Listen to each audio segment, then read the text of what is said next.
నమస్తే అండి, welcome back to Maheshwar. ఈరోజు మనం నిత్య జీవితంలో లేచిన మొదలు పడుకునేంత వరకు కూడా ప్లాస్టిక్ ఉపయోగిస్తూనే ఉంటున్నాం కదండి. ఆ ప్లాస్టిక్ ఉపయోగించడం వల్ల వచ్చే అనర్థాలు కొంతవరకైనా తగ్గించుకోవడానికి ఎలా ట్రై చేయాలో తెలుసుకుందామండి. మనం మార్నింగ్ లేవగానే పాలు తెచ్చుకుంటాం కదండి, పాల ప్యాకెట్ కూడా ఈ ప్లాస్టిక్తోనే వస్తుందండి.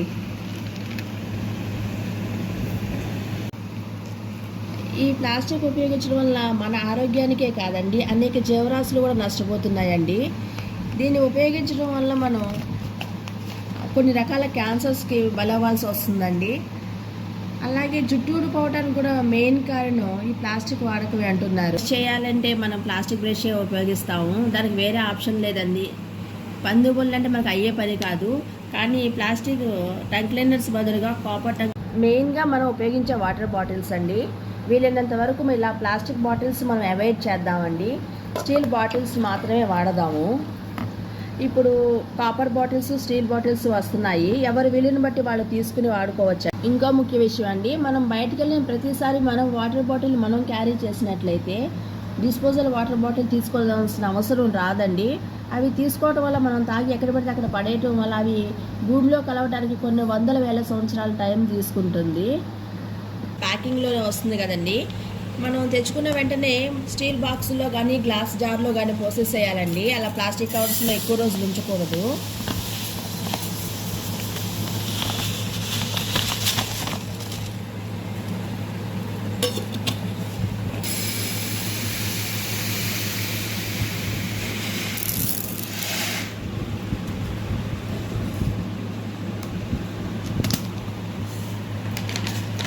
మనం ఇట్లా ఆ కవర్స్లో అన్నీ తీసేసిన తర్వాత ఇవి గార్బేజ్లో పాడైన అవసరం లేదండి. మనం వీటిని జాగ్రత్త పరిచినట్లయితే మనం ఈ గార్బేజ్లో వేసుకోవడానికి కానీ లేకపోతే వెజిటబుల్స్ స్టోర్ చేసుకోవడానికి కానీ కవర్స్ వాడుకోవచ్చండి. సపరేట్గా దాని కవర్స్ కొనాల్సిన అవసరం లేదు. మనం కిచెన్లో కూడానండి ప్లాస్టిక్ బాటిల్స్ వాడకం తగ్గించేసేయాలండి. మనం సరుకులు అవి స్టోర్ చేసుకోవడానికి ప్లాస్టిక్ బాక్సులు వాడుతూ ఉంటాం కదా, అవి తగ్గించి ఇలా స్టీల్ బాక్సులు కానీ లేకపోతే ఇట్లా గ్లాస్ జార్స్ కానీ ఉపయోగించుకోవాలండి. స్టోర్స్లో జరుగుతున్నాయి.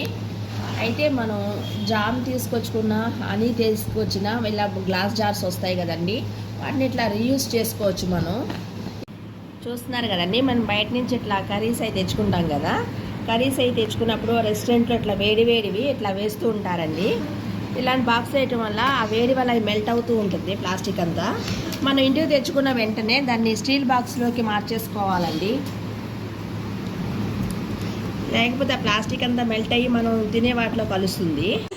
ఇవి ప్లాస్టిక్ లంచ్ బాక్స్. ఇది మనం పిల్లలకి లంచ్ బాక్స్ అయినా స్నాక్స్ బాక్స్ అయినా ఇట్లా రకరకాల ప్లాస్టిక్ బాక్సుల్లో పెడుతూ ఉంటాం. ఇది అస్సలు మంచి పద్ధతి కాదండి. దీనివల్ల పిల్లల్లో ఆటిజం బాగా వస్తుంది. ఈ ప్లాస్టిక్ ఉపయోగం మెయిన్ రీజన్ అటండి ఆటిజం రావడానికి. మనం వీలైనంత వరకు ఈ plastic box, snacks box, lunch box avoid చేద్దామండి. దాని స్టీల్ బాక్స్లోనే మనం ప్రిఫర్ చేద్దాం. చూస్తున్నారు కదండి, వాడేసిన ఎంటీ బాటిల్స్ అండి.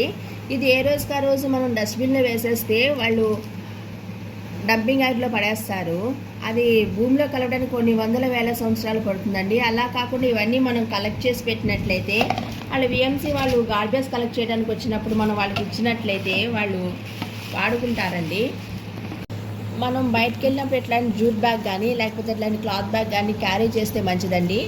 మనం ఎప్పుడైనా బయటకు వెళ్ళినప్పుడు ఇట్లా ఫ్రూట్స్, వెజిటబుల్స్ అన్నీ తీసుకుంటూ ఉంటాం కదా, వాళ్ళు ఇచ్చే క్యారీ బ్యాగ్స్ కాకుండా మనం తీసుకెళ్ళిన బ్యాగ్లోనే వేసుకోవచ్చండి.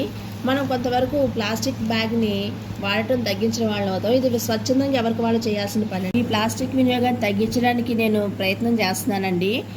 మీరు ప్రయత్నిస్తారని ఆశిస్తున్నాను. ఈ కంటెంట్ మీకు నచ్చినట్లయితే ఒక లైక్ చేయండి, షేర్ చేయండి, సబ్స్క్రైబ్ చేసుకోండి. పక్కనే ఉన్న బెల్ ఐకాన్ని ప్రెస్ చేయండి. Thank you for watching.